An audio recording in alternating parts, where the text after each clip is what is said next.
साथियों नमस्कार। आप सभी का स्वागत है कहानी केंद्र में। मेरा नाम है मलय भट्टाचार्य। आज मैं आपको सुनाने वाला हूं लेखिका वंदना मुकेश द्वारा लिखी हुई एक कहानी घर।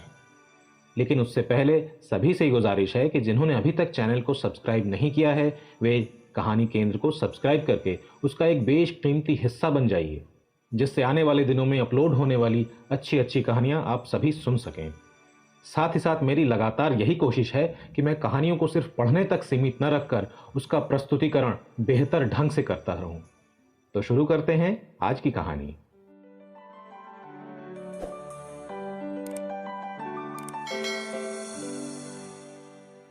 ये इंग्लैंड के घर भी कैसे होते हैं। किचन, ड्राइंग रूम नीचे और बेडरूम्स ऊपर। एक वक्त में घर के आधे हिस्से से पूरी तरह से कटे ही रहते हैं। वैसे तो इस बार की भारत यात्रा में पता चला कि रिश्तेदारों में रो हाउसेस तेजी से स्टेटस सिंबल का नया प्रतिमान बनते जा रहे हैं। खैर, मुझे तो रो हाउस कभी भी अच्छे नहीं लगे। बचपन से बड़े बड़े खुले खुले बंगलों में रहने की जो आदत थी, लेकिन यहां तो बंगला बुढ़ापे का आवास माना जाता है। आज 5 दिन हो गए हैं मुझे बुखार से तपते हुए। अपने ही घर के निचले हिस्से से पूरी तरह से कटी हूं। पहले दिन मैं सुबह की चाय पीने जैसे तैसे हिम्मत कर सात्विक का सहारा लेकर नीचे आ गई थी। रोशन चाय बनाते हुए कह रहे थे, वसुधा, तुम्हें नीचे आने की बिल्कुल जरूरत नहीं है। बच्चे अभी भी घर में ही हैं। भूल गई क्या पिछले साल की बात? पिछले साल? मैं डर गई। पिछले साल भारत से लौटने पर थकान के कारण बुखार ने धर दबोचा। घर में कोई नहीं था। सात्विक और अपरा स्कूल तथा रोशन ऑफिस। सीढ़ियों के पास खड़ी थी। ऐसा चक्कर आया कि सीधे ऊपर से नीचे गिरी। कई घंटों में होश आया तो अपरा की आवाज सुनाई दे रही थी, भैया देख मम्मी को क्या हुआ। रीढ़ की हड्डी पर चोट लगी थी। 1 महीने बिस्तर पर रहना पड़ा। घर की सारी व्यवस्था अस्त व्यस्त हो गई थी। आज सुबह से बुखार नहीं था, हालांकि कमजोरी बहुत थी। सात्विक और अपरा घर में ही थे, पर नीचे शायद टीवी वाले कमरे में थे। बीच बीच में उनकी खिलखिलाहट, हंसी मजाक, बहस मुझे तसल्ली देती थी। पूरा दिन पड़े रहने के बाद जब 3-4 बार थर्मामीटर का पारा 96.7 पर अटका रहा तो मन फिर उछल कूद मचाने लगा। अचानक मेरे कसैले मुंह में तरह तरह के स्वाद आने लगे। घड़ी देखी, 4 बज रहे थे। थोड़ी ही देर में सात्विक और अपरा जॉगिंग के लिए जाएंगे, उसके बाद ही उठना होगा। सोचते सोचते कब मेरी आंख लग गई पता ही नहीं चला। आंखें खुली तो 5 बजने वाले थे। घर एकदम शांत था। मैंने बच्चों को आवाज दी, कोई उत्तर न मिला। बाहर बादल छा रहे थे। अब 6 बजे के आसपास तीनों साथ में ही घर आएंगे। विचार आया कि उन लोगों के लौटने के पहले सबका पसंदीदा भोजन मेथी के पराठे और आलू टमाटर की रसीली सब्जी बना दूं, तो आते ही सब गरम गरम खा लेंगे। एकाएक मैं भावुक हो गई। 4-5 दिनों से सेवा हो रही थी मेरी। खाना भी रोशन और बच्चे ही बना रहे थे। यूं खुश तो कोई भी ना था, पर शिकायत करें तो किससे। मैं उठकर बैठ गई, फिर धीरे से खड़ी हुई। रेलिंग पकड़ पकड़ कर बहुत सावधानी से पांव जमाती हुई नीचे उतरी। हॉलवे में कोक की 2 खाली बोतलें नजर आईं। उनके ढक्कन वहीं थोड़ी दूर पर पड़े थे। उन्हें देखने के चक्कर में न जाने कैसे मुझे वो 10 किलो का लोहे का वेट नहीं दिखा। मैं नहीं जानती, लेकिन पैर जाने कैसे पड़ा कि जोर की ठोकर लगी। मैं लड़खड़ा गई। कुछ पकड़ने को हाथ बढ़ाया। ठोकर जोर की लगी थी, कमजोरी थी ही। एक क्षण अंधेरा सा छा गया। पैर जमाने का असफल प्रयास करती मैं बारबेल, वजन उठाने का लोहे का सरिया में जा अटकी। मैं धड़ाम से पीठ के बल गिरी। कमजोरी, बेबसी और क्रोध से मुझे रोना आ गया। लगभग 20 मिनट में निश्चेष्ट पड़ी रही। फिर मैंने पड़े पड़े ही अपने अंगों की सलामती की हिला हिलाकर जांच की। शुक्र था कहीं ऐसी वैसी चोट नहीं लगी, वरना मेरे कसरती बेटे ने हॉल तक जिम का सामान जिस तरह फैला रखा था उससे किसी के अपाहिज बनने में कोई कसर बाकी न थी। मैं हिम्मत करके उठी, फिर सरक कर सोफे पर बैठ गई। सोचने लगी, सब्जी बना दूं और शायद आटा भी गूंथ। मेरी आंखों में मेरा किचन झिलमिलाने लगा। मुझे अपने घर पर बड़ा नाज है, खास तौर से किचन पर। बेहद खूबसूरती और करीने से लकड़ी के शेल्फों में सजा कर रखी वेजवुड की क्रॉकरी और बर्तन, कांच के बेहतरीन गिलास, तरह तरह की बर्नियां, हर चीज निश्चित जगह पर। 3 तरफ वर्क टॉप्स, जिनमें एक पर किचन में प्रयोग होने वाले बिजली के अत्याधुनिक उपकरण, दूसरा अंग्रेजी KL के आकार का था। उसके एक हिस्से में बड़ा सा सिंक, मध्य में माइक्रोवेव विभाजक की तरह और दूसरी तरफ 4 बर्नर वाला स्टील का गैस कुकर। किचन के बीचों बीच बड़ी सी गोलाकार डाइनिंग टेबल, जिस पर सुंदर सा मेजपोश। टेबल के मध्य में क्रिस्टल का नायाब फूलदान, जिसमें हमेशा रंग बिरंगे ताजे फूल खिले रहते थे। जब लोग सुरुचिपूर्ण साज सज्जा की प्रशंसा करते थे तो मैं एक अनजाने अभिमान से भर उठती थी। घड़ी की सुइयां तेजी से आगे बढ़ रही थी। मैंने उठकर किचन का दरवाजा खोला। हे भगवान, ये क्या देख रही थी मैं? मेरी रूह कांप गई। ऐसा लगा कि मैं मुंबई की धारावी बस्ती के भी सबसे गंदे हिस्से में पहुंच गई। गनीमत थी कि इस देश में मक्खियां नहीं थीं, वरना तीनों वर्कटॉप्स पर गंदगी का अखंड साम्राज्य था।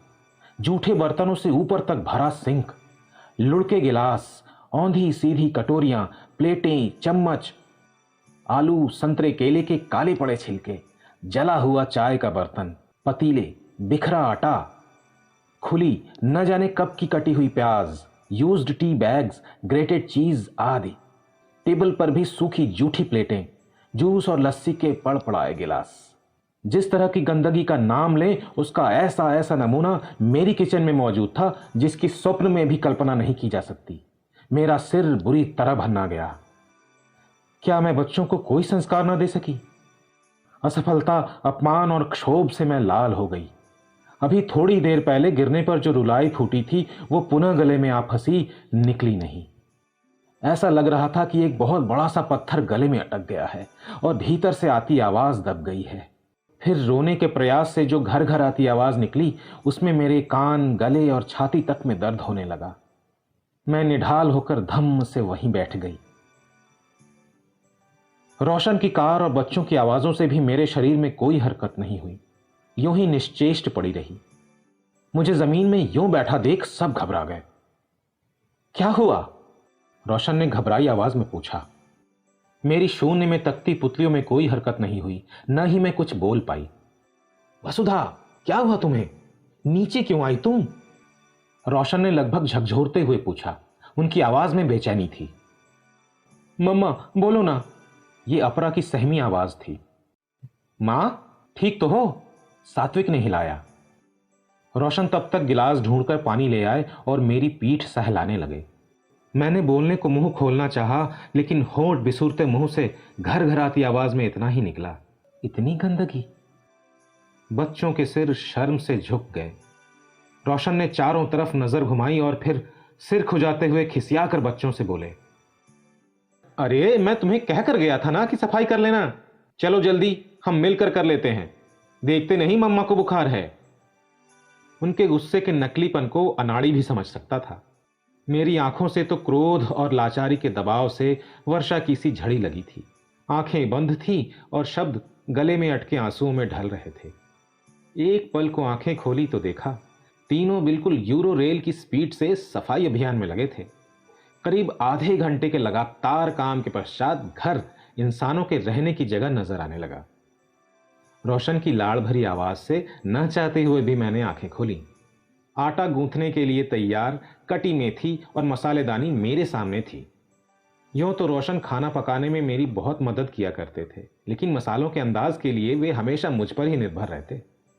मैंने यंत्रवत बिना कुछ कहे बेसन, हींग, अजवाइन, धनिया, मिर्च का पाउडर, अमचूर और मोयम के लिए थोड़ा सा तेल डाला। रोशन आटा गूंथते हुए कह रहे थे, पराठे मैं बना लूंगा। मुझे उनकी बातें चापलूसी भरी और खोखली सी लगी। अपरा आलू छील रही थी, सात्विक टमाटो टीन काट रहा था। मैं चुपचाप हाथ धोने लगी। रोशन ने झट से टॉवेल आगे बढ़ाया, मानो उन्होंने मन ही मन ये मान लिया था कि पराठे सब्जी बनाने के लिए ही मैंने हाथ धोए थे। सात्विक ने तवा रखकर गैस जलाई। अपरा ने झट से कढ़ाई और चमचा सामने रख दिया। मैंने बिना एक शब्द बोले सब्जी छौंकी और भूरे सुनहरे करारे पराठे सेके। अपरा टेबल पर प्लेटें लगा रही थी। सात्विक ने पानी भरा, सलाद रोशन ने काटा। तीनों मनोयोग से अपने अपने तरीके से मुझे रिझाने में लगे थे, लेकिन मैंने भी मानो कुछ न बोलने सुनने की कसम खा रखी थी। खाना बड़े चटखारे ले लेकर खाया गया।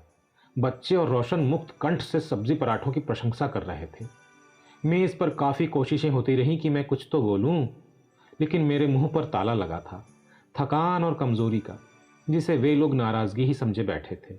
मैं भी चुप ही रही, कोई सफाई नहीं देना चाहती थी। भोजन के पश्चात तुरंत ही बिना कहे उत्कृष्ट दर्जे की सफाई की गई। सभी चीजें अपनी निर्धारित जगह पर पहुंचा दी गई। मैं खड़ी हुई। सात्विक इसी मौके की प्रतीक्षा में था। उसने झट से मुझे बाहों में भर लिया। 17 साल का जवान बेटा, नया नया बॉडी बिल्डर। उसकी पकड़ से छूटना तो मेरे कमजोर शरीर के लिए भी संभावना था। मैंने बनावटी क्रोध से बिना धकियाए ही कहा, हट जा, तुम लोगों को मेरी जरा भी परवाह नहीं है।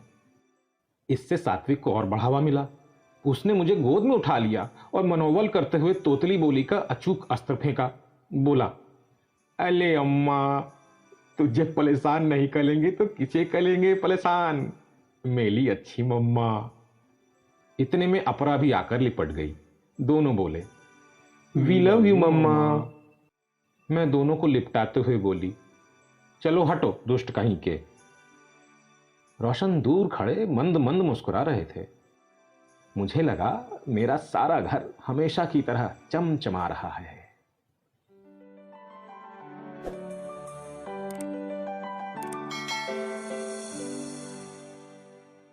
साथियों, अभी आप सुन रहे थे लेखिका वंदना मुकेश द्वारा लिखी हुई कहानी घर। ये कहानी आपको कैसी लगी मुझे कमेंट सेक्शन में जरूर बताइए। अच्छी लगने पर इसे लाइक और जानने वालों में शेयर करिएगा ताकि दूसरे भी इसका आनंद उठा सकें। नई कहानी को समय पर सुनने के लिए बेल आइकन को प्रेस और ऑल पर सेट करना नहीं भूलिएगा। आप सभी का हृदय से धन्यवाद।